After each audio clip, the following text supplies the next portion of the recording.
कि मात्र एक मट्टी का कलश, उस मट्टी के कलश में एक महाराज थोड़ा सा धान भरकर उसमें एक सिक्का, 1 रुपया उसके अंदर डालकर और एक बेलपत्र उसके अंदर डालकर उसको उसके एक दिए से या प्लेट से या नरियल से उसको रखकर एक स्थान में ईशान के अंतर्गत उसको रखकर चले जाइए। उस मकान में ना तो कोई भीतर प्रवेश कर सकता है, उस मकान में ना कोई टोना कर सकता है, उस मकान में ना कोई टोटका कर सकता है, उस मकान में ना किसी की नजर लगती है।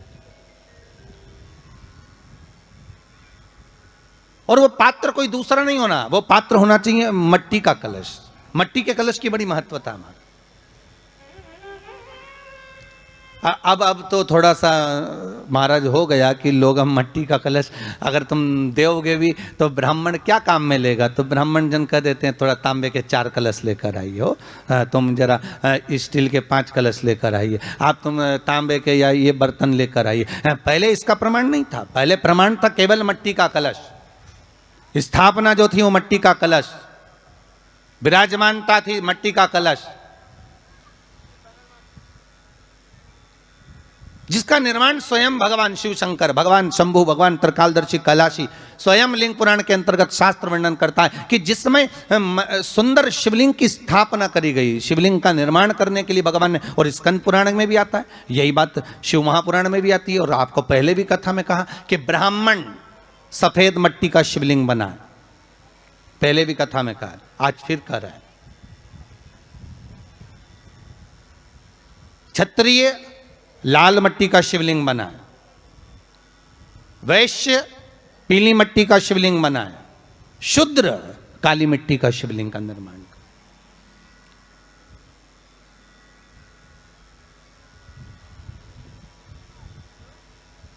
काली मट्टी का शिवलिंग का निर्माण कर।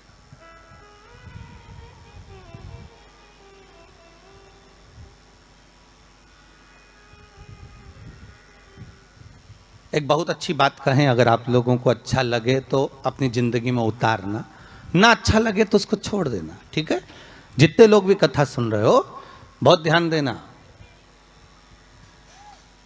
ये जो पानी पीने का जो मटका होता है ना, जिसको हमारे यहाँ कलश कहा जाता है, हंडा कहा जाता है, जिसको हमारे यहाँ परिंडा कहा जाता है, मटका कहा जाता है, तो पहले जो मटका चलता था वो लाल कलर का चलता था, ठीक है। उस पर कलाकृति करते थे लोग, उस पर डिजाइन करते थे। आपके यहाँ भी होगा, जितने लोग कथा सुन रहे हो ना, आपके यहाँ भी मटका होगा, लाल कलर का चलता था। अभी अभी जो मटका चल रहा है ना, उसका कलर चेंज कर दिया गया। कौन सा कलर का हो गया? वो काले कलर का बेचने लगे। तो वो बेचने वाला क्या कहता है कि साहब ये सफेद, ये लाल जो मटका है ना, इस मटके से मजबूत अगर कोई मटका है तो वो काला है। बोलो सही है कि गलत है? अरे बोलो तो सही है ना। आप कभी जाओगे बाजार तो कह देगा, कुमार भी कह देगा, ये जो मटका है ना लाल वाला, इस लाल वाले मटके से मजबूत ये काला वाला मटका है, ये काला मटका है। और महाराज इससे पानी ज्यादा ठंडा ये कर देगा। पर शिव महापुराण की कथा, लिंग पुराण की कथा कहती है, और अगर आपने बैसाख मास की कथा को श्रवण कराओ, बैसाख की एक कथा होती है, उसको अगर आपने श्रवण कराओ तो उसमें वर्णन आता है कि घर के अंदर जहां पर आप पानी पीते हो, जिस स्थान पर अन्नपूर्णा निवास करती है, जिस स्थान पर अन्नपूर्णा का वासा होता है, रसोई घर में जहां पर भोजन बनता है, उस स्थान पर काला मटका नहीं रखा जाता। काला हंडा, काला मटका उस स्थान पर नहीं रखते। पर आज फैशन के हिसाब से, अरे साहब वो ये मटका थोड़ा कम ठंडा पानी देगा तो ये मटका ज़्यादा ठंडा पानी देगा, तो उसको काले मटके को रखें। पर हमारा शास्त्र कहता है काला मटका लोग रखते कहाँ थे? पहले जो शास्त्र रीति थी, उस काले मटके को रखते थे जब मकान बनता था, जब प्रॉपर्टी बनती थी, जब जमीन बनती थी, जब जायदाद बनती थी, संपदा बनती थी, तो उस स्थान पर उस काले मटके को केवल नजरोटे के लिए, केवल हाय के लिए, केवल नजर के लिए रखा जाता था। उसको लोग लेना पसंद नहीं करते। पर आज के व्यक्ति को अगर कह दिया जाए कि ये 2 मटके रखे हैं साहब, लाल भी है और काला भी है, तो कौन सा पसंद करेगा? वो काला वाला ही दे दीजिए साहब, ये पानी ज़्यादा ठंडा करेगा, उसकी श्रेष्ठता रहेगी। नहीं, शिव पुराण कह रही, भगवान कुंभ का निर्माण कर रहे हैं, भगवान कलश का निर्माण कर रहे हैं, और भगवान स्वयं ब्रह्मदेव कर रहे हैं कि आप ऐसा निर्माण कर दो जिसमें 33 कोटि देवता स्वतः विराजमान हो जाए। तो भगवान ने उस कलश का निर्माण कर दिया। अब कलश का निर्माण करा तो स्वयं भगवान ब्रह्मदेव बोले, प्रभु इस कलश के अंदर मेरा स्थान कहाँ है, मेरा स्थान कहाँ है?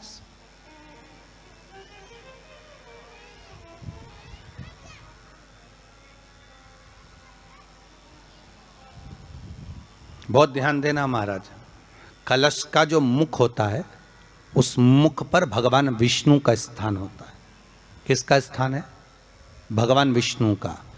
थोड़ा सा नीचे आओगे, जहाँ से कलश का मुख दबा हुआ होता है, वह जगह भगवान स्वयं शिव की होती है। किसकी जगह है?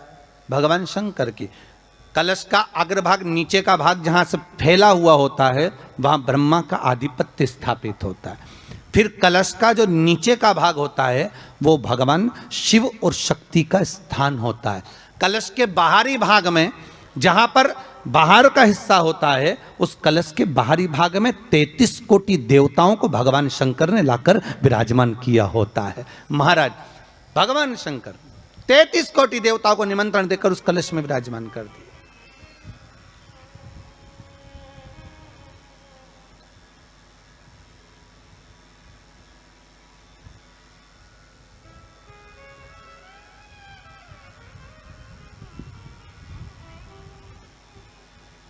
कितना सुंदर लिखा है देवी भागवत के अंदर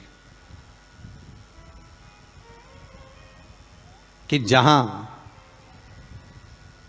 कलश की स्थापना होती है उस जगह पर किसी देवताओं को बुलाने की जरूरत नहीं होती। 33 कोटि देवता उस जगह पर स्वतः विराजमान हो जाते हैं। स्वयं 33 कोटि देवता स्वयं वहां विराजमान। और कितनी महत्वता कलश की महाराज।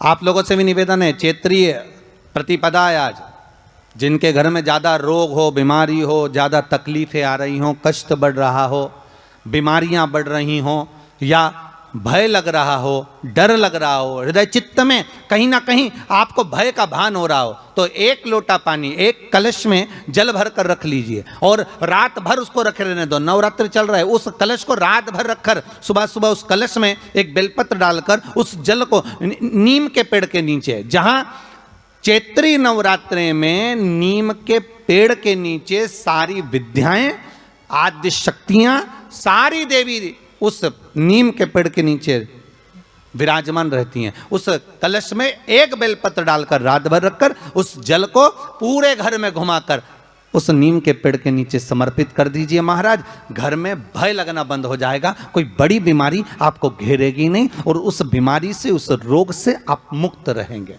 उस बीमारी से, उस रोग से आप मुक्त पाएंगे, वो बीमारी आपको घेर नहीं पाएगी। कलश का भगवान निर्मित कर दिए। ये कलश मेरा प्रतिबिंब है। आप कलश मेरा प्रतिबिंब है ये तो कहा, पर भगवान शिव के पास में आकर स्वयं कामदेव की धर्म पत्नी रति रो पड़ी। आंखों से आंसू बह रहा है। कामदेव की धर्मपत्नी रति रो रही है। शिवजी अपनी साधना में लीन थे। भगवान शंकर नेत्र बंद करके शिव आनंद में विराजमान थे।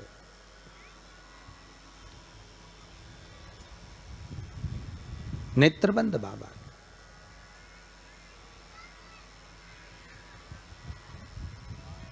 थारी धुन लागी भोला, थारी धुन लागी, हर हर भोला शंभू तमारी धुन लागी, हर हर भोला शंभू।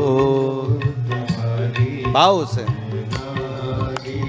हर हर भोला शंभू तुम्हारी धुन लागी, हर हर भोला शंभू पार्वती का प्यारा तुम्हारी धुन लागी, पार्वती का प्यारा तुम्हारी धुन लागी। ओ पार्वती का प्यारा तुम्हारी धुन लागी, पार्वती का प्यारा तुम्हारी धुन लागी। ओ हर हर भोला शंभो तुम्हारी धुन लागी, हर हर भोला शंभो।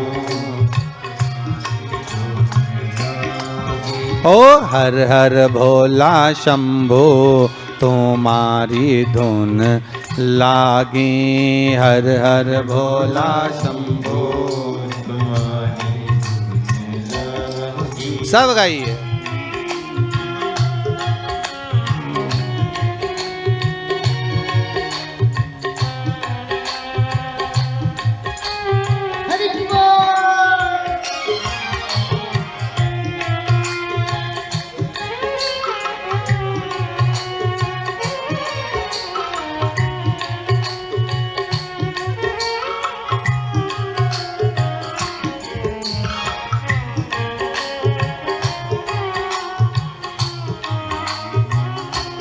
देखो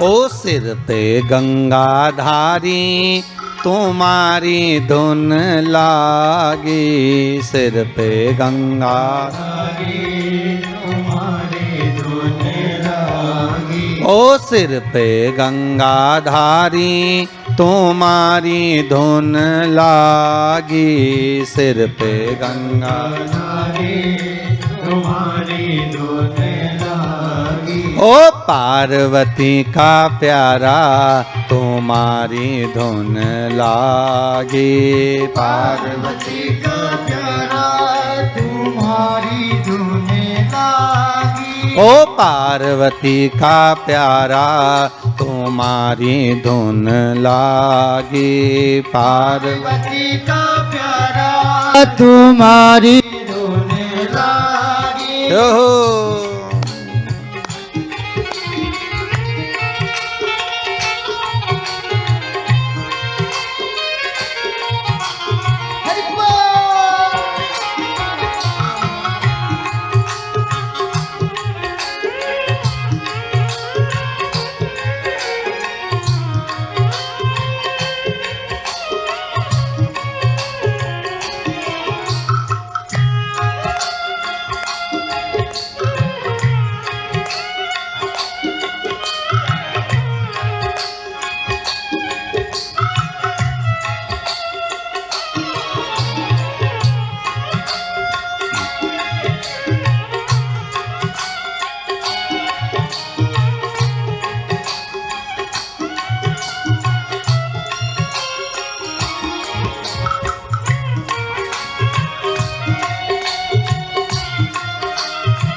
माँ गौरा जी का प्यारा तुम्हारी धुन लागी, माँ गौरा जी का प्यारा तुम्हारी धुन लागी। ओ माँ गौरा जी का प्यारा तुम्हारी धुन लागी, माँ गौरा जी का प्यारा तुम्हारी धुन लागी। ओ हर हर भोला शंभो तुम्हारी धुन लागी, हर हर भोला शंभो तुम्हारी धुन लागी। ओ हर हर भोला शंभो तुम्हारी धुन लागी। हर हर भोला शंभो तुम्हारी धुन लागी। हो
का प्यारा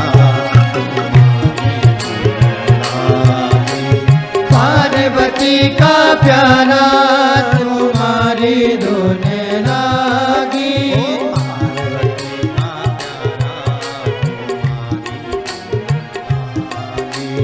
पार्वती का प्यारा तुम्हारी धुन लागी। हर हर भोला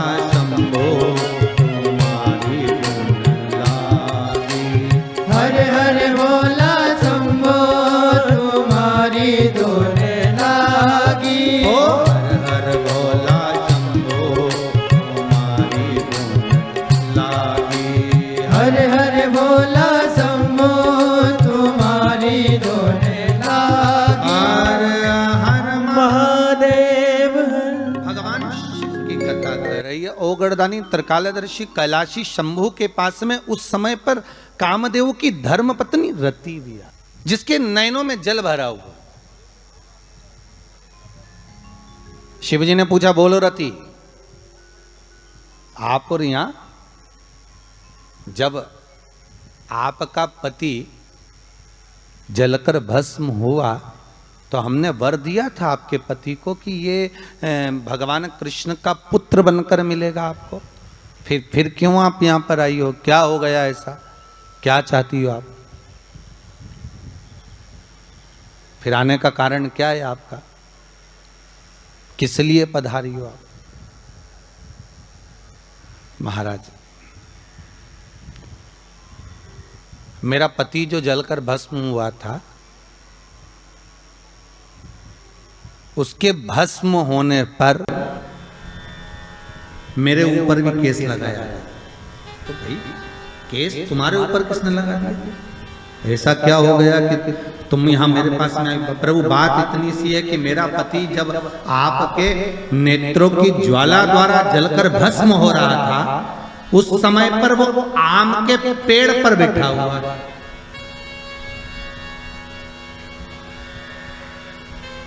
कौन से पल्लव के? आम के पल्लव, आम के डालियों में, आम के पल्लव में मेरा पति छुपा हुआ था।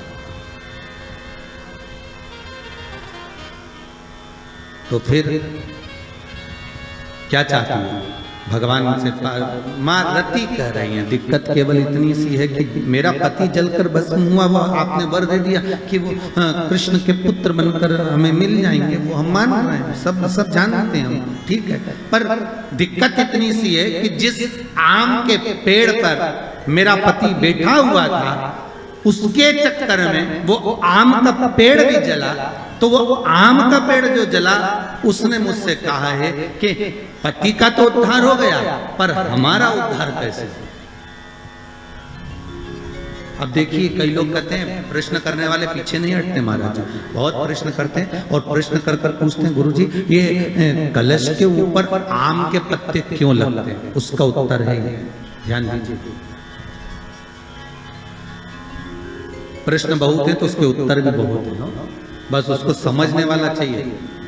और आप लोगों को तो आज बहुत बहुत भगवान ने कृपा करी है, जो आप पहले दिन ही कलश स्थापना होती है और पहले दिन ही आपको ये ज्ञान हो जाए कि बच्चे पूछें कि कलश क्यों रखा जाता है, कलश के ऊपर आम के पत्ते क्यों लगाए जाते हैं, कलश के ऊपर नारियल क्यों रखा जाता है, कलश के ऊपर 9 बार मोली क्यों बांधी जाती है, मोली मतलब लच्छा नाड़ा 9 बार क्यों लपेटा जाता है नारियल के ऊपर, कलश के ऊपर जब रखते हैं।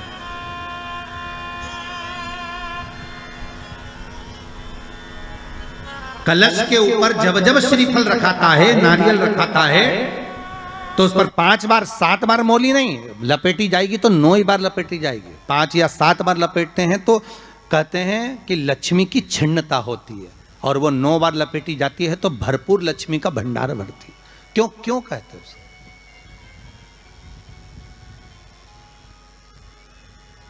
महाराज आम के पल्लव, तो मैं केवल आपसे इतना सा निवेदन करना चाहती हूँ, आपसे केवल इतना कहना चाहती हूँ कि प्रभु मेरे मन का संशय मिटा दीजिए, और जो आम का वृक्ष मेरे पति के साथ जलकर भस्म हुआ है उसकी विनती को आप स्वीकार कर लीजिए, आप उसके लिए भी कुछ कृपा कर दीजिए।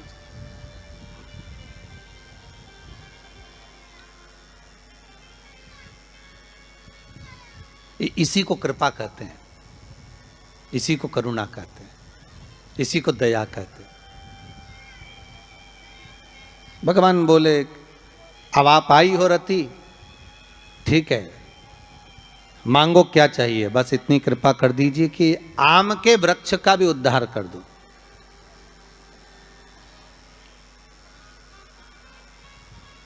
शिवजी ने कहा हम वर प्रदान करते हैं रति,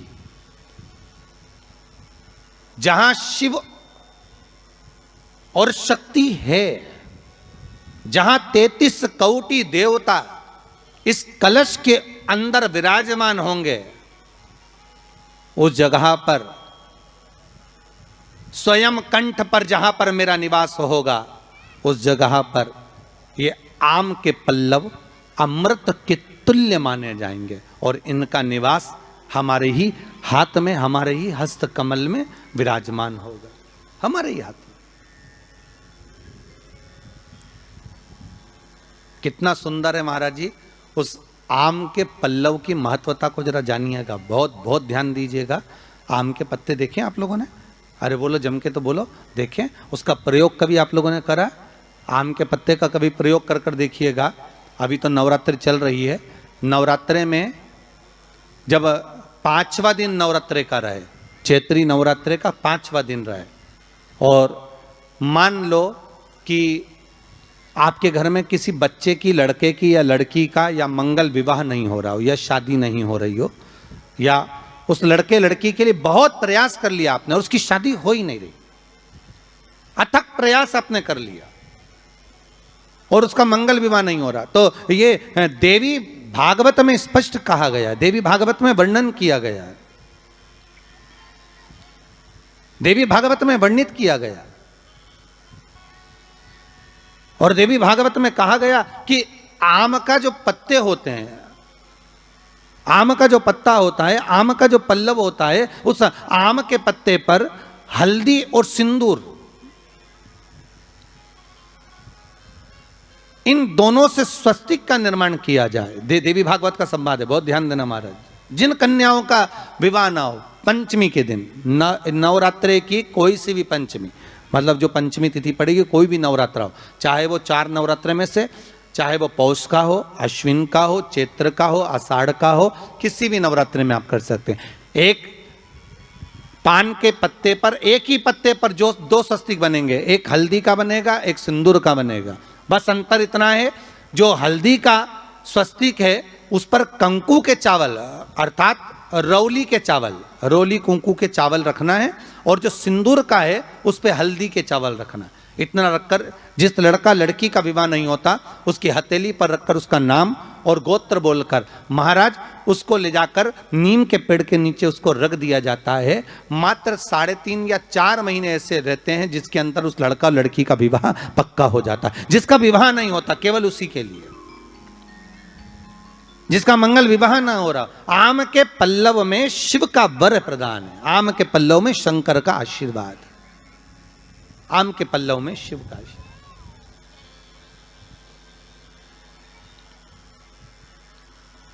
भगवान भूत भावन भूतेश्वर मेरे शिव, मेरे करुणा सागर मेरे शंकर, मेरे त्रिकालदर्शी मेरे कैलाशी मेरे भोलेनाथ स्वतः कह रहे हैं, हरिरति तुम रोती क्यों है, तुम्हारे रोने का कारण क्या है? प्रभु मेरे पति के साथ ये आम का पेड़ भी जलकर भस्म हुआ। आम का पेड़। भागवत जी किस किसने सुनी है? हाथ उठाओ जरा, जिन जिन ने भागवत जी सुनी है। आप लोगों ने सुनी है भागवत? रखिए हाथ। अगर आप लोगों ने भागवत सुनी होगी तो उसमें वर्णन आता है, तक्षक नाग डसने के लिए जब जा रहा था तब ब्राह्मण देवता जो जहर उतारना जानते थे उनको लेकर राजा परीक्षित के पुत्रों ने अपने दूतों को भेजा था लाने के लिए कि एक ब्राह्मण ऐसे हैं कि वो तक्षक नाग का जहर उतार सकते हैं, वो तक्षक नाग के जहर को समाप्त कर सकते हैं, तो आप उनको लेकर आओ। और वो तक्षक नाग का जहर उतारने वाले उस ब्राह्मण को लेकर जा रहे थे, तो सर्प ने विचार करा, तक्षक नाग ने कि बताओ ये तो गजब का काम कर रहा, अगर ये ब्राह्मण पहुंच गया तो ये ब्राह्मण तो सर्प का जहर उतार देगा। तो सांप तक्षक नाग को ये चिंता लग गई कि मेरे को ही डसना है और मेरे ही जहर ये उतार देगा, और डसने भी एक ही बार है और मरना चाहिए परीक्षित को श्राप लगा है, अब करूं तो करूं क्या। तो सर्प ने विचार करा कि मैं एक रूप रख कर जाता हूं और इस ब्राह्मण की परीक्षा लेता हूं।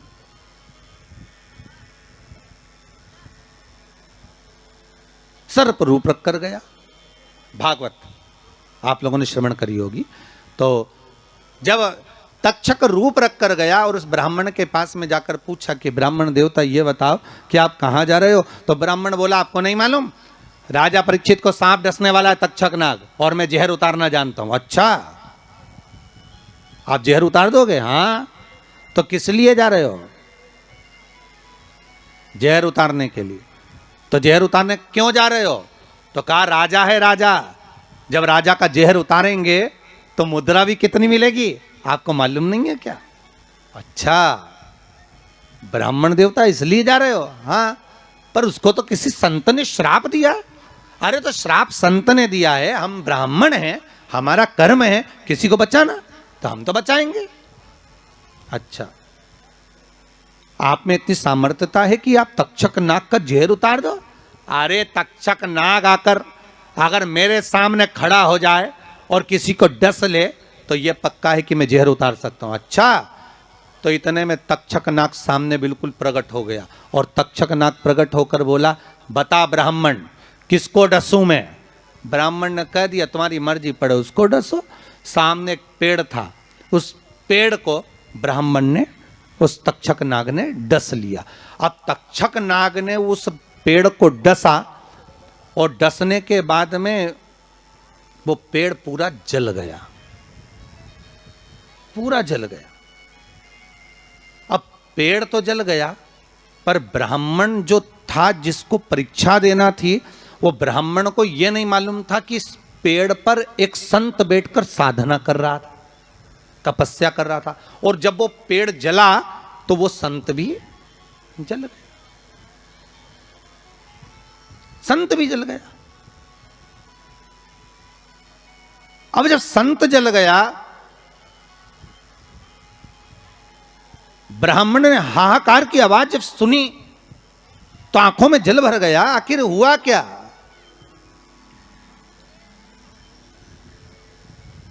ये संत जल कैसे गया? तो कहा इसके जलने का कारण केवल इतना है कि अब आप जीवित करो, इस पेड़ को हरा भरा करो, इस पेड़ को हरा भरा कर दीजिए।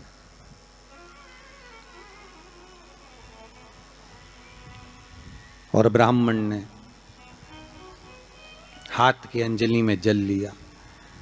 हाथ की अंजलि में जल लेकर ब्राह्मण उस जल को पेड़ के ऊपर छींट रहे थे, तो सबसे पहले ब्राह्मण ने यह मन में सोचा कि भोलेनाथ शंभु त्रिकालदर्शी है, कैलाशी, कृपा ऐसी करना कि सबसे पहले जो पेड़ पर जो संत बैठा था वो जीवित होना चाहिए।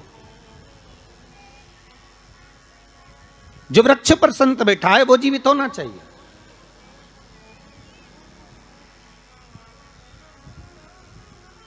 हाथ का जल ब्राह्मण ने जैसे ही छोड़ा, छोड़ते से ही पेड़ भी हरा भरा हो गया और उसके ऊपर जो संत बैठे थे वो भी जीवित हो गए। जीवित हो गए तो तक्षक नाग को ये लगा कि इसने एक जले हुए पेड़ को जीवित कर दिया, वापिस हरा भरा कर दिया, और इसने ऊपर बैठे हुए संत को वापिस जीवित कर दिया। तो ये पक्का है कि मतलब ये तक्षक नाग का जहर, मतलब मेरा जहर राजा परीक्षित को उतार सकता है। तो तक्षक नाग ने अपनी बात को पलटा और पलट कर कहा, महाराज जी हाथ जोड़कर निवेदन करता हूं, जितना राजा परीक्षित के पुत्र आपको धन देंगे उससे 1000 गुना धन मैं आपको देता हूं। ब्राह्मण ने कहा ठीक है, अगर दक्षिणा से बड़ी दक्षिणा हमको एक ही जगह पर मिल रही है तो फिर हमें जाने की जरूरत क्या। ब्राह्मण ने दक्षिणा ली, वापिस मुड़ गया, वापिस मुड़ गया।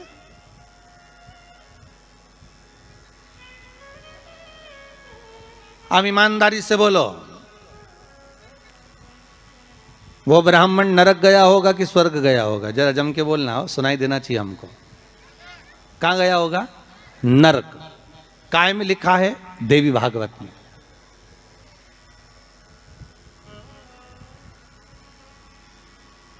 उसका कारण क्या था?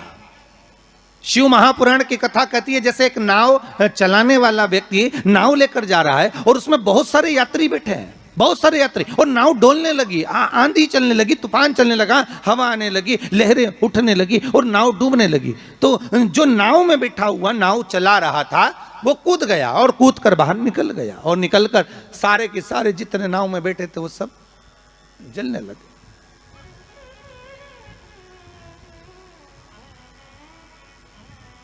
जितने नाव के अंदर बैठे थे वो सारे के सारे जलने लगे।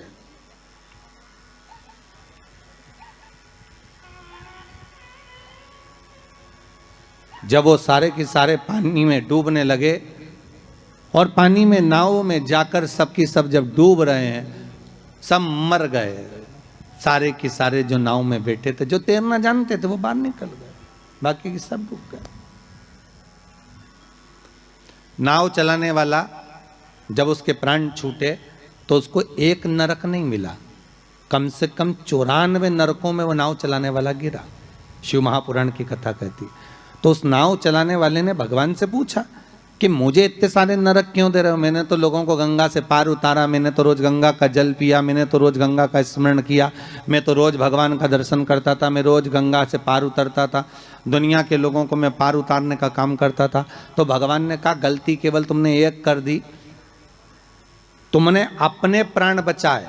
अगर तुम 2 लोगों के भी प्राण बचाते बचाते मर जाते तो तुमको बैकुंठ मिल जाता, पर खुद के प्राण बचाए और दूसरों को मरने दिया, इसलिए तुमको नरक मिला, इसलिए तुम्हें नरक प्राप्त हुआ।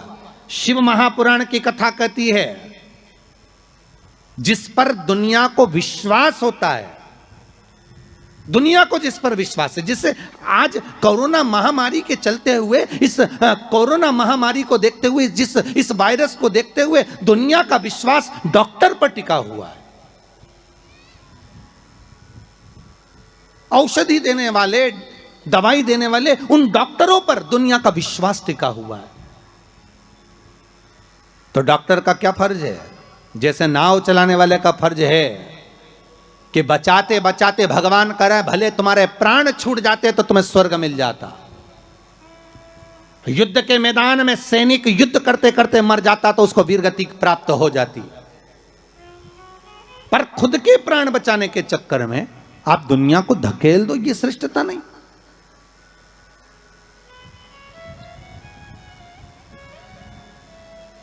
ये इसमें श्रेष्ठता नहीं।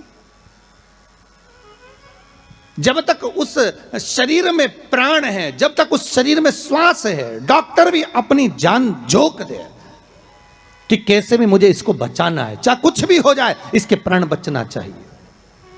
फिर धन मूल नहीं है, फिर संपदा मूल नहीं, फिर सत्ता मूल नहीं है।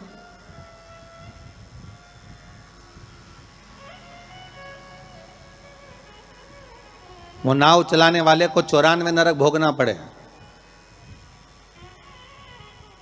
जिस ब्राह्मण ने दक्षिणा ज्यादा लेकर राजा परीक्षित को नहीं बचाया, चले गए। जब भगवान ने विद्या दी है, भगवान ने ज्ञान दिया है, भगवान ने विवेक दिया है और तुमको उस लायक बनाया है कि आप 4 लोगों को पढ़ा सकते हो, आप 4 लोगों को आगे बढ़ा सकते हो, आप इसका सम्मान कर सकते हो, आप इसको अग्रण्यता प्रदान कर सकते हो, आप इसको विवेकता दे सकते हो। और आप उस विवेकता को ना देते हुए अगर आप अपने उस वैभव को छुपा रहे हो और उससे वंचित कर रहे हो दुनिया को, तो फिर भगवान छोड़ने वाला नहीं है।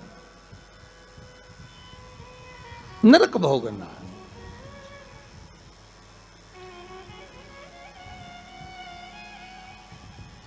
पर पांडेतारा वालों, आप लोगों ने बिल्कुल सही उत्तर दिया कि उसने दक्षिणा ज्यादा ले ली और वापस निकल गया, तो अपने मुख से कह दिया कि वो नरक गया। कितनी, इसी को कहते गंगा तट के श्रोता।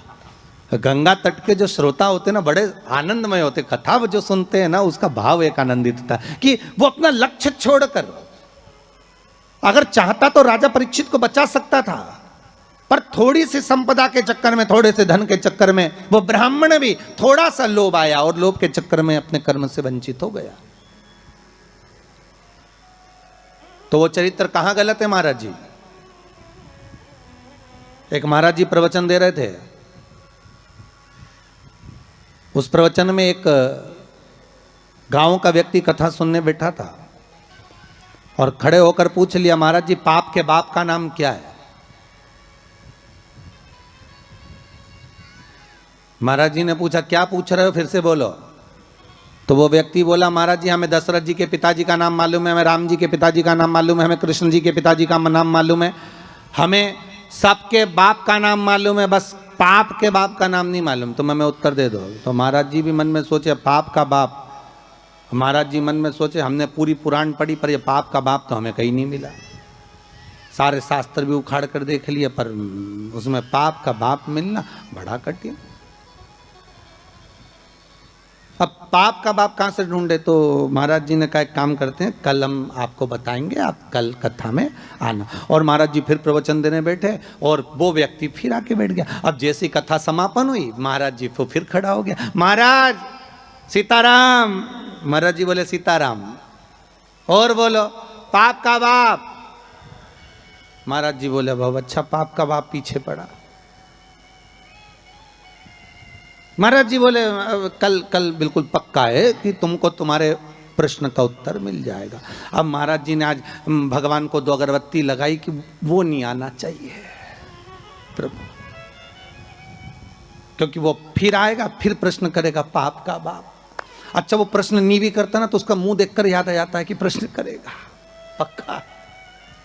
तो पंडित जी जब निकले ना प्रवचन के लिए, तो उन्होंने भगवान को 2 अगरबत्ती लगाई, भगवान ये नहीं आना चाहिए। और पंडित जी जैसे ही बस कथा में आ रहे थे, प्रवचन देने आ रहे थे, वो रोड पे ही मिल गया पाप का बाप। अब पंडित जी मन में सोचे, प्रवचन दूं कि ना दूं, बड़ा टेंशन है। अब प्रवचन दे कि ना दे, यही सोचे। अब महाराज जी फिर कथा में बैठे, उसने फिर प्रश्न कर दिया महाराज कि पाप के बाप का नाम बता दीजिए। महाराज जी फिर नहीं बोले। अब नहीं बोले तो शिव महापुराण की कथा कहती है, महाराज वहीं पर एक वैश्या बैठी थी कथा में, रोज कथा सुनने आती थी। उसका मन, उसका चित्त, उसकी वृत्ति कथा में बड़ी रमती।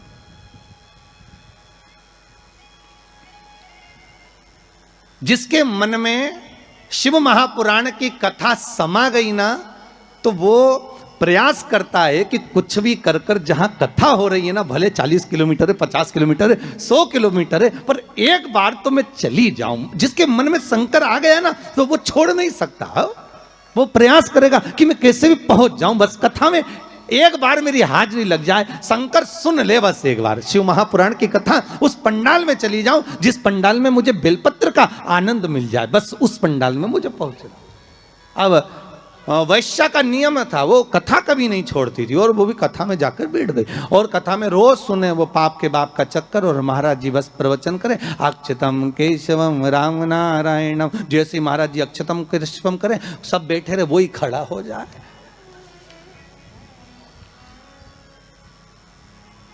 अब महाराज जी भी मन में सोचे अब क्या करें, तो महाराज जी डबल से कह रहे हैं अक्षतम कैशवम राम नारायणम कृष्ण दामोदर वासुदेवम हरे। तो वो महाराज जी हाथ हिलाएं कि अभी भी पाप का बाप नहीं मिला, पर वो तो वही बस खड़ा।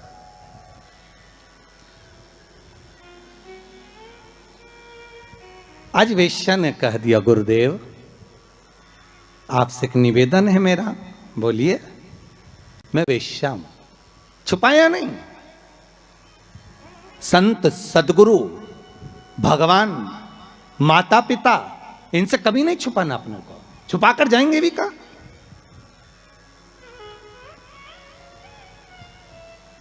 अगर माता पिता से कुछ छुपा लेंगे, संतों से सदगुरु से अगर छुपा लेंगे तो जाएंगे कहां भगवान से छुपाकर। बिल्कुल पीछे जाकर बैठ जाती हूं एकांत में, पर मेरा कुछ मन है आपसे कहने का, आप सुनेंगे हमारी बात। संत बोले क्यों नहीं सुनेंगे, हम तो संत हैं, बोलो क्या बात है। आप जब सुबह सुबह मंदिर जाते हो ना गुरुदेव, तो बीच में मेरा वेश्यालय पड़ता है। 2 मिनट के लिए आप पांव रख देंगे ना मेरे वेश्यालय में, मेरी जिंदगी सार्थक हो जाएगी। संत बोले हम और वेश्या के घर कभी नहीं आ सकते। वेश्या कहती आज तक कोई गुरु मेरे वेश्यालय में नहीं आया, केवल चरण रखना, चले जाना गुरुदेव। गुरुजी बोले राम राम राम सीताराम, हम नहीं आएंगे। गुरुजी चले गए कहते हुए। वेश्या घर के बाहर रंगोली मांगोली डालकर वेश्यालय के बाहर बैठी। संत का आगमन हुआ, वहीं से वेश्या दौड़ कर गई, गुरुदेव ये मेरा वेश्यालय है, पांव रख दीजिए। महाराज वेश्या के भवन में चले गए। वेश्या ने कहा महाराज जी बैठिए। नहीं नहीं, इतना समय कहाँ है बैठने का, तुमने कहा था बस पांव रख देना। महाराज जी बैठ जाइए, आपके हाथ जोड़ती हूँ, 5 मिनट बैठ जाओ। महाराज जी वेश्या कर रही है महाराज, रोज एक गांव का व्यक्ति आपसे प्रश्न करता था कि पाप के बाप का नाम बताओ, मैं उत्तर दे रही हूं कि पाप के बाप का नाम लोभ है। तो वो जो ब्राह्मण था उसने एक गलती कर दी। परीक्षित को अगर बचाता भले 5 मुद्रा मिलती, पर मिलती ना, मिलती मुद्रा। पर उस ब्राह्मण ने एक गलती कर दी कि वो परीक्षित को बचाने की जगह ज्यादा मुद्रा लेकर वापिस मुड़ गया। वापिस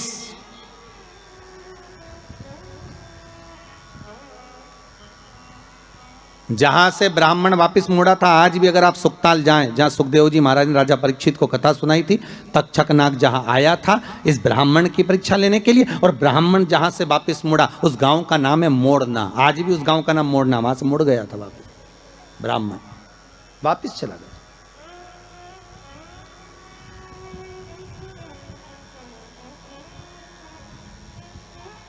जरा सा लोभ बस वाम भरमा दिया। शिव महापुराण की कथा कहती है आम के पल्लव में जो छुपा था कामदेव, जब भस्म हुए वो आम के पल्लव ने मां रति से प्रार्थना करी और रति ने उस आम के पल्लव का उद्धार कर दिया। संसार सागर में अगर हमारा जन्म हुआ है, मनुष्य की अगर देह मिली है, मानव का जी शरीर मिला है, मानव की अगर योनि मिली है, 84 लाख योनियों में सर्वश्रेष्ठ है मानव का शरीर, जिसको पाने के लिए देवता भी तरसते हैं। हाथ जोड़कर देवता भी भगवान से कहते हैं हमें मनुष्य बनना, हमें मानव बनना। देवताओं को भी ये योनि नहीं प्राप्त होती। क्यों?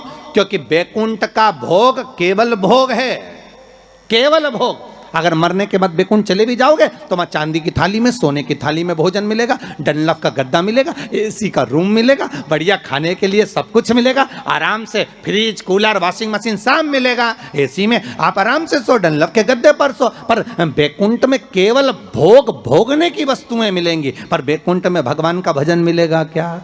जम के बोलिए, नहीं मिलेगा। बैकुंठ में गंगा का स्नान मिलेगा, बेलपत्री का किया गया दान छिन्न नहीं माना गया। किस चीज का दान? जम के बोलिए जरा। बेलपत्री, बेलपत्री का किया गया दान छिन्न दान नहीं है, समाप्ति नहीं होती। बेलपत्री अगर आपने कोई आपसे कहा जी जी तुम्हारे यहाँ बेलपत्री लगी है, जरा 8-10 दे दोगी क्या? बिल्कुल। और उससे कहो बेलपत्र तू मत तोड़, हम तोड़ कर देते, और अपने हाथ से बेलपत्र निकाल कर उसको दो दान। ये छिन्न दान नहीं है, ये समाप्त नहीं होता। ये बेलपत्र का दान अविरल दान बढ़ता है।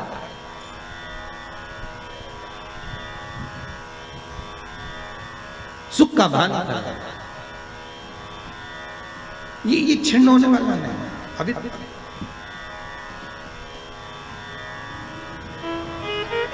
हम जजमानों को भी कई बार कहते हैं कि आप लोग तो बड़े धनभागी हो, शिव महापुराण की कथा जैसे अभी इस परिवार में हो रही है, हम तो इनसे भी कहेंगे कि आपके पूर्वजों का कोई पुण्य होगा। साफ सारी पुराणे, सारे शास्त्र 7 पीढ़ी को तार देते हैं। शिव महापुराण के लिए स्कंद पुराण में कहा ये 71 पीढ़ी को तार देती है। 71 पीढ़ी तर जाती है मात्र एक बार शिव शंकर की कथा का स्मरण करने पर, शिव महापुराण को श्रवण करने पर 71 पीढ़ी।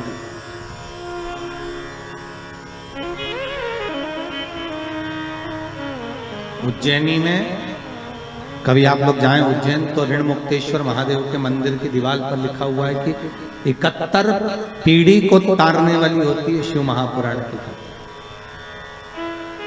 वो तो बघेल परिवार का ना जाने कौन सा पुण्य प्रबल हुआ होगा साहब।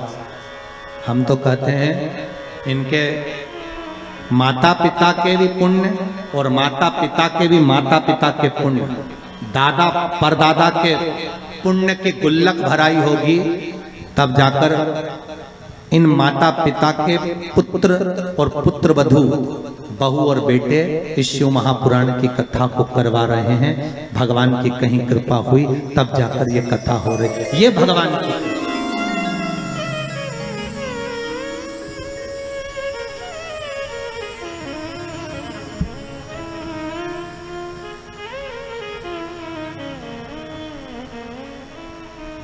प्रभु की कृपा बिना नहीं हो सकती।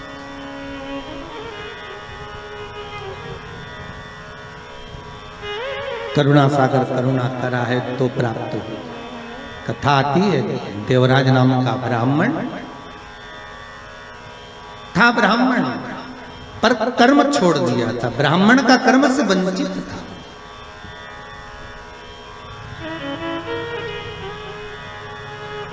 चोरी का धन लेकर आता, शरीर में ताप पड़ गया, शिव मंदिर के अंदर प्रवेश कर गया। बहुत ठंड सी लगी, मंदिर में दुबक कर बैठ गए। अब मंदिर में जाकर बैठे तो थोड़ी थोड़ी देर में एक शिव महापुराण का वाचन एक पंडित जी कर रहे थे, थोड़ी थोड़ी देर में चिल्लाकर बोलते थे हर हर महादेव। अब जैसे पंडित जी चिल्लाते हर हर महादेव, ये कानों को बंद कर लेता, भगवान कहां फंस गया।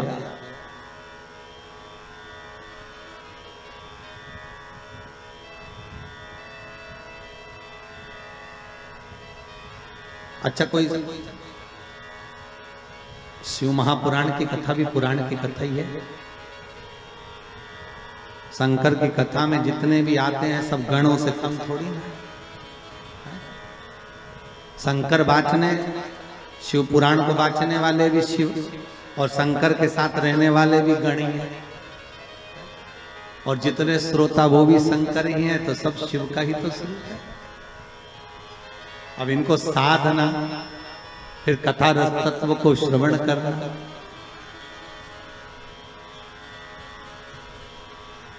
अच्छा एक तो महाराज कहीं शहर में कथा होना उसमें अंतर होता है, गांव में कथा हो उसमें अंतर होता है। और गांव में भी कथा हो तो गांव के अंदर भी गांव, और गांव के अंदर फिर गांव।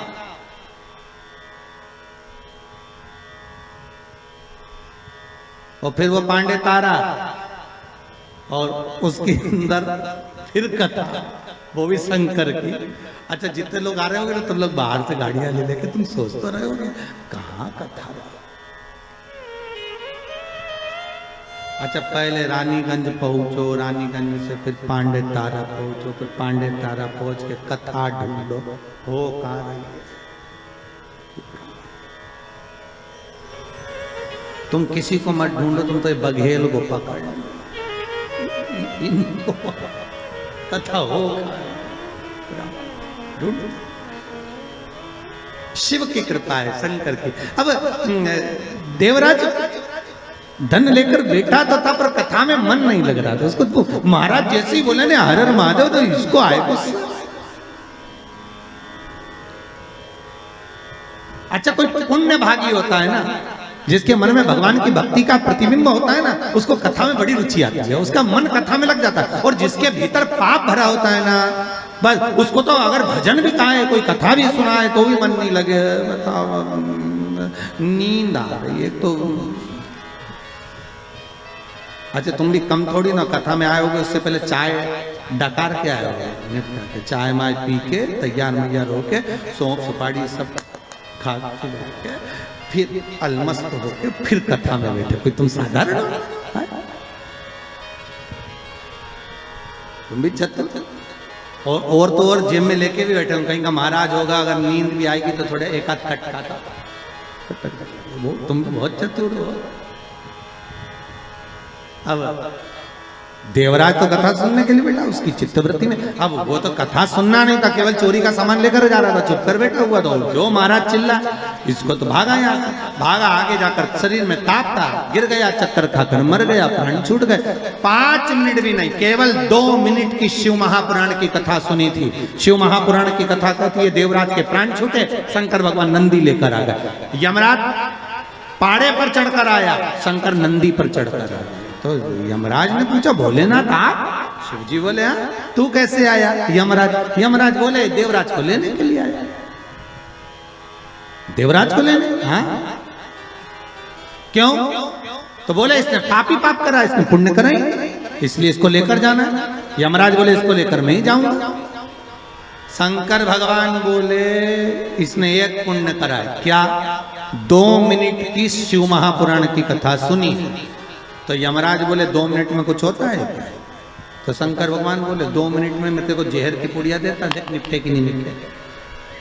जब 2 मिनट में जहर खा के व्यक्ति मर सकता है तो 2 मिनट में शिव महापुराण कर सुनकर तर नहीं सकता। 2 मिनट में जहर खाया और मर गया तो 2 मिनट की शिव महापुराण, तो प्रभु 2 मिनट में क्या? शंकर भगवान बोले तो लिखा अभी देखे नहीं मरे तो ठीक। यमराज बोले कि तुम हमें निपटाने में तुले, तुम ये सोच रहे हो कि हम मर जाए। शंकर भगवान बोले या तो जहर खाकर सिद्ध कर दे कि 2 मिनट में मरा, या फिर सिद्ध ये कर दे कि ये 2 मिनट में तरा। तो यमराज बोले रेंदो दादा, हम तो अपने घर चले, तुम इसको ले जाओ। शंकर जी ने देवराज के प्राणों को लिया और नंदी पर बिठाया, और शंकर भगवान नंदी लेके डमरू बजाते बजाते कैलाश पे पहुंच गए। तो पार्वती जी ने पूछा किसको लिया है? शंकर भगवान बोले अपना भगत है। पार्वती जी बोली इतने कम है पांडे तारा, ये ढेर इतने कम थे और पकड़ के लिया। शंकर भगवान बोले ये तो मेरे भगत है। जो शंकर की कथा को श्रवण करता है, शिव महापुराण को दिल से सुन लेता है, शंकर कहते हैं वो बैकुंठ नहीं, शंकर कहते हैं मेरे कैलाश पर हमेशा रहता है, मेरे साथ में रहता है। वो सहज कहाँ हो सकता, ये मेरे अपने।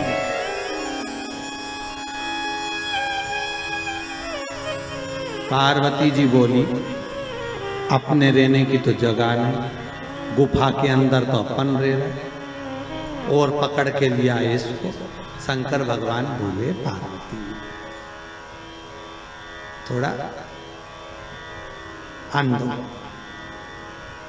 आन दो।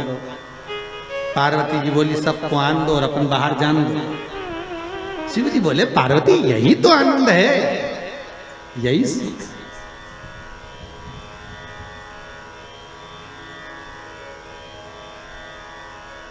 पहले ऐसा होता था, आप लोगों को तो मालूम है कि नहीं मालूम, पर गांव में तो पहले ऐसा था, हमारे शहरों में भी था कि मेहमान आते थे वो अंदर सोते थे और घर के लोग बाहर। पहले से नहीं, चलो बाहर खटिया डालो सो। देवराज समय आया, आगे वर्णन आया। महाराज शिव महापुराण की कथा कहती है एक बिंदुक नाम का ब्राह्मण, वो भी अपने कर्म से वंचित था। महाराज वो भी अपने कर्म से, इसकी पत्नी का नाम था चंचुला देवी, और चंचुला देवी जो पति के प्राण पानी में डूबने से चले गए, बिंदु चंचुला शंकर की कथा सुनकर उसने भी अपने प्राणों को त्याग दिया। शिव जी के पार्वती की दासी बनकर रह रही थी। मन में शंकर की रुचि भाव था। पार्वती जी ने पूछ लिया, तुम मौन क्यों? मुझे कथा सुना। पति का मुक्ति हो जाए, पति का मोक्ष हो जाए, प्रेत योनि से छूट जाए, उसके लिए क्या करा जाए? पार्वती जी ने कहा, शिव महापुराण की कथा करवाओ। तुम रुका जी को जाकर निवेदन करा। तुम रुका जी ने शिव महापुराण की कथा का रसास्वादन कराया। आपको फिर निवेदन करूंगा, ये तुमरुका नाम कोई साधारण नहीं। फिर कहूंगा, जिस नारी का गर्भ ना ठेरता हो, सफेद आंकड़े की जड़ लाकर शंकर भगवान पर से 21 बार घुमाकर रजस्वला धर्म के 7वें दिन उस जड़ को शिव मंदिर में लाल धागे में बांध लो कमर में, और महाराज बाबा भोलेनाथ जी से विनय करो, बाबा चाहेगा तो 3-4 महीने में गर्भ ठेर ही जाएगा। शिव की कृपा से तुमरुका जी का नाम लेकर सफेद आंकड़े की जड़ को जो बांध लेता है, उसका गर्भ ठेर भगवान शिव। तुमरुका नाम कोई साधारण नहीं है, कई रोगों को मिटाने वाला नाम है तुमरुका जी का। कल की कथा में सुनेंगे कि नवरात्रि के तृतीय दिन तुमरुका जी के नाम से चावल कहाँ छोड़ना चाहिए और उसका क्या फल है, कल कथा में स्मरण करेंगे अपना। तुमरुका शंकर और पार्वती स्वतः बने हैं, ईश्वर जी और गोरा जी, और कथा सुनने के लिए गणगौर बनकर भगवान जा रहे हैं भाव भक्ति से। स्वयं तुमरुका जी ने जब कहा कि कथा का रसास्वादन, कथा का रसतत्व कौन श्रवण कराए, तुमरुका जी ने कहा कथा तो मैं सुना दूंगा, पर कोई जोड़ा चाहिए शिव महापुराण की पूजन के लिए। तो शिव पार्वती स्वयं जोड़े बनकर सामने आए हैं, ईश्वर जी गोरा जी बनकर। यही ईश्वर जी गोरा जी का स्मरण रहा। शंकर और पार्वती स्वयं शिव पार्वती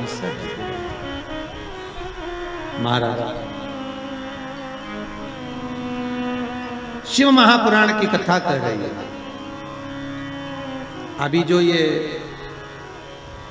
इधर के जो 16 दिन जाते हैं, 16 दिन तक शंकर और पार्वती ने श्रृंगार किया है। इसलिए नारी के 16 श्रृंगार हुए और पुरुष के भाव में 16 संस्कार हुए। 16 दिन तक भगवान शंकर पार्वती सुंदर रूप को धारण करते हैं, आनंद स्थापित करते हैं, और ईश्वर जी गोरा जी बनकर शिव महापुराण के यजमान बनकर कथा का रसास्वादन करते हैं। इसी भाव से आज की कथा को यहाँ विराम की ओर लेते हुए सुंदर आनंद से आरती का क्रम धारण करेंगे। सभी श्रोता भाई बहन जो भी शिव महापुराण की कथा को टीवी चैनल के माध्यम से, फेसबुक यूट्यूब के माध्यम से,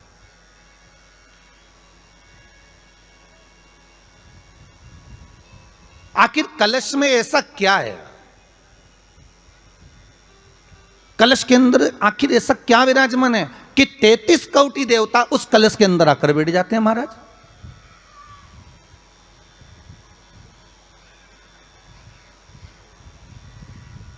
आप कोई यज्ञ करने जा रहे हो, आप कोई पोथी पुराण करने जा रहे हो, आप कोई अच्छा कार्य करने जा रहे हो, तो ब्राह्मण देवता कह देते कलश की स्थापना होगी, कलश की शोभा यात्रा निकलेगी, कलश यात्रा निकलेगी, कलश विराजमान होगा।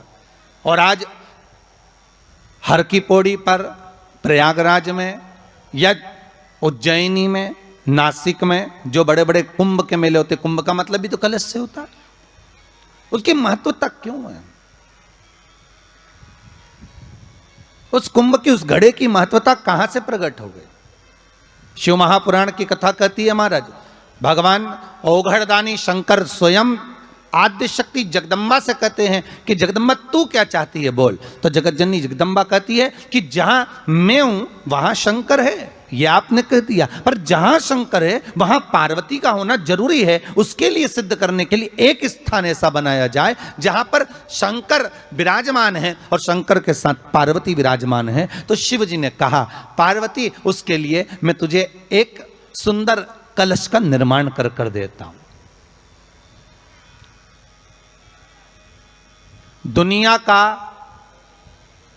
रचनाकार, दुनिया की रचना करने वाले महाराज संपूर्ण ब्रह्मांड की रचना करने वाले, जिनको भगवान शिव ने स्वयं ब्रह्मदेव से कहा है कि ब्रह्मा जी तुम सृष्टि खंड को आगे बढ़ाइए, सृष्टि की रचना करिए। और आज ही के दिन, यही चैत्रीय प्रतिपदा के दिन,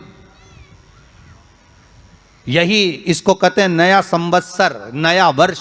हिंदू धर्म में क्यों कहा जाता है? आज ही के दिन ब्रह्मा जी ने महाराज सृष्टि की रचना करना प्रारंभ करा था। आज ही के दिन भगवान शिव और ब्रह्मा का संवाद हुआ था। सीधे भगवान शंकर ब्रह्मदेव के पास जाकर बोले थे, हे ब्रह्मदेव आप सृष्टि की रचना करिए। तो ब्रह्मा जी ने पूछा था, सारे नक्षत्र आपने बनाए, सारे दिन आपने बनाए, सारी घड़ियां आपने बनाई, सारा पल आपने बनाया, मनुष्य की श्वास गिनती, काउंटिंग, अर्थात मनुष्य के शरीर की रोमावली, ये सब आपने निश्चित करी है।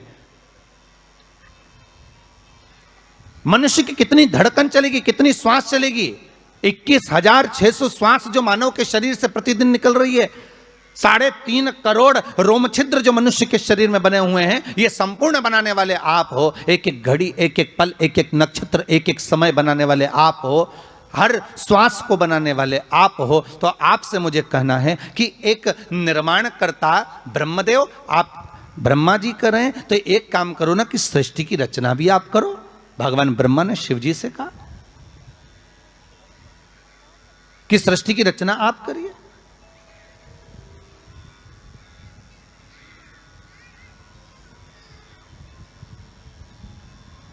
महाराज भगवान ओघड़दानी त्रिकालदर्शी शंभु कहते हैं, मेरा कैलाशी मेरा शिव कहता है, नहीं नहीं नहीं, नहीं। ब्रह्मदेव सृष्टि की रचना करने को तो हम कर दें, मना नहीं है, पर भगवान विष्णु की नाभि से आप प्रकट हुए हो। भगवान शेषनाग की सैया पर शयन कर रहे हैं, और भगवान जब शेषनाग की सैया पर शयन कर रहे हैं, उस शेषनाग की सैया से सोते हुए भगवान ने अपने नाभि कोश से आपको प्रकट करा है कमल के पुष्प के ऊपर। और आप भगवान की अंतः नाभि में, ब्रह्मदेव ना जाने हजारों वर्ष तक आप नाभि में प्रवेश करते गए, हजारों वर्ष तक आप नाभि के अंदर जाकर साधना करते रहे, और साधना करने के बाद भी आपको यह पता ना चल पाया कि आपका प्रागट्य बिंदु क्या रहा। ब्रह्मदेव सृष्टि की रचना आप करिए।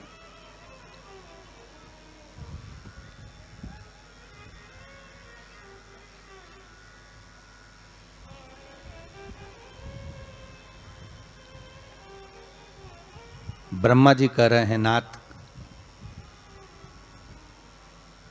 इस सारे ब्रह्मांड को रचना करना है, कर दूंगा, मना नहीं है, पर रचना करता भगवान ब्रह्मा जी कहते हैं कि मैं संसार को एकाग्रित करूं, उससे पहले 33 कोटि देवताओं को मुझे एकाग्रित करना, और सारे 33 कोटि देवता एक जगह पर आकर विराजमान हो जाएं, ऐसी कोई व्यवस्था करना। शंकर भगवान ने कहा, बनाओ ब्रह्मदेव, तुम निर्माण करो। ब्रह्मा, शास्त्र कहता है कि भगवान शिव स्वतः, शंकर तो शंकर है, भगवान शंकर ने एक मट्टी का सुंदर सा भाग ढेला एकत्रित करा, उस ढेले से भगवान ने एक सुंदर कुंभ का निर्माण करा, एक सुंदर कलश का निर्माण करा।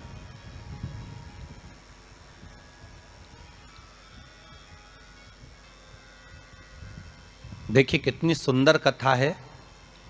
अगर आप लिंग पुराण में इस कथा को निकालोगे तो एक आनंद की अनुभूति और होगी। अगर किसी के मन में संशय हो कि यह कथा कहाँ से ली गई है, तो लिंग पुराण में से आप इसको निकालिए। उसमें वर्णन किया गया कि सफ़ेद मट्टी का शिवलिंग, लाल मट्टी का शिवलिंग, पीली मट्टी का शिवलिंग, काली मट्टी का शिवलिंग, उस शिवलिंग के निर्माण के पहले जब भगवान का पूजन करने के लिए पात्र की जरूरत पड़ी, तो उस पात्र का निर्माण किसने करवाया था? और सबसे पहला पात्र निर्मित, सबसे पहला पात्र का निर्माण, ये तांबा, सोना, चांदी, पीतल, इनके पात्र तो बाद में बने साहब। सबसे पहला पात्र बना ही काय का था? जम के बोलिए जरा, काय का बना था? सबसे पहला पात्र था ये मिट्टी का। आज भी हिंदू धर्म में भले तुम्हारे घर में सोने के कलश हो, भले चांदी के कलश हों, भले तुम्हारे घर में पीतल और तांबे के पात्र रखे हों, पर आज भी अगर ब्राह्मण कहेंगे कि हमें कोई यज्ञ करना है, अनुष्ठान करना है, हमें ये स्थापना करना है, तो ब्राह्मण एक ही बात कहेंगे कि तांबा पीतल चांदी के हमें पात्र नहीं चाहिए। ब्राह्मण कहेगा मैं मिट्टी के कलश लाकर रखो।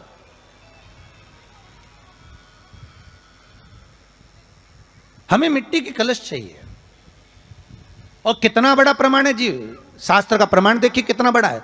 आप किसी दूसरे घर में जा रहे हो, आप अपना घर छोड़कर और दूसरे मकान में जा रहे हो, और आपको लगा कि मैं इस घर में अब 15-20 दिन नहीं आऊंगा, 1 महीना नहीं आऊंगा, तो शिव महापुराण की कथा कितना सुंदर कहती है कि अगर आप जा रहे हो और आपको ऐसा भय लगता है कि इस मकान में कोई दूसरी प्रवेश ना करे, कोई दूसरा जीव ना आ जाए, इस मकान में कोई अंतरात्मा ना आए, इस मकान पर कोई टोना ना करे, इस मकान में कोई टोटका ना करे, इस मकान में कोई जादू ना करे, तो उसके लिए शिव महापुराण की लिंग पुराण वर्णन करती है से श्रवण कर रहे हैं सभी को। जिसका लीवर काम नहीं कर रहा, जिसकी किडनी काम नहीं कर रही,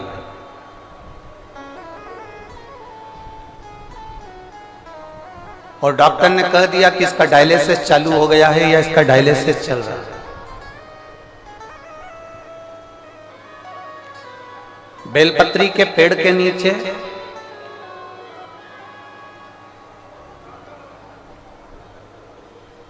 एक पात्र में गंगा जल रख लीजिए, एक कटोरी के अंदर एक पात्र में गंगा जल रख लीजिए, और उसमें 7 बेलपत्र उस गंगा जल के अंदर, ये जो बेलपत्र हैं 7 बेलपत्र गंगा जल के अंदर, ये 2 पत्ती उस कटोरी के अंदर नहीं जाना चाहिए, बस उसमें से 1 पत्ती उस गंगा जल के अंदर जाए।